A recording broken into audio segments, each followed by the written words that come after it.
Hey guys, Isaiah with Symphony Landscaping here. Just taking a quick minute to talk about planters. So I'm sitting here on a stone planter that we just constructed on one of our projects here in Calgary, Alberta.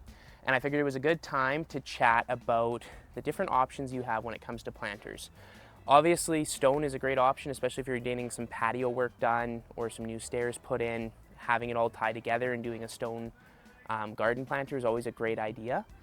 You can also do garden beds on grade, which is obviously a cost-effective option. But there's some benefits to planters, especially if you're an avid green thumb. They're a lot easier on the back when you're working in the garden doing weeding or planting or anything like that, especially if you keep them at a minimum of like 18 inches to 24 inches high. A stone planter like this, we can keep it a little bit on the low side. I believe this one's around 18 inches because you're able to sit on the wall and then do what you need to do. Ergonomically, if you're dealing with a wood planter and you don't have an area to sit or stand and you're going to be, kneeling down beside it, I'd recommend 24 inches. Or you can even go a little bit higher, say 36, and then you can be doing what you need to do while standing. So the whole purpose of a raised planter is ergonomics, and it's really important when you're thinking about your landscape and you're thinking about what you want to do to factor that in.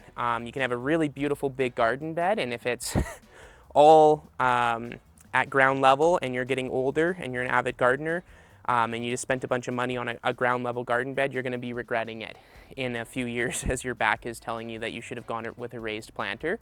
So one of those things to note, it's an aesthetic thing, but it also is a very real ergonomic. When you have a planter like this, it's a lot easier to access. Also, depth is an important one, especially for vegetable planters. I wouldn't recommend going any deeper than 36 inches if you're doing access from only one side. If you're doing access from both sides, I would recommend you can go 4 feet to 6 feet.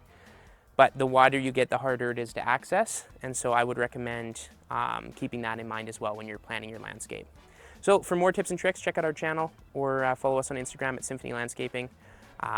We'll see you next time.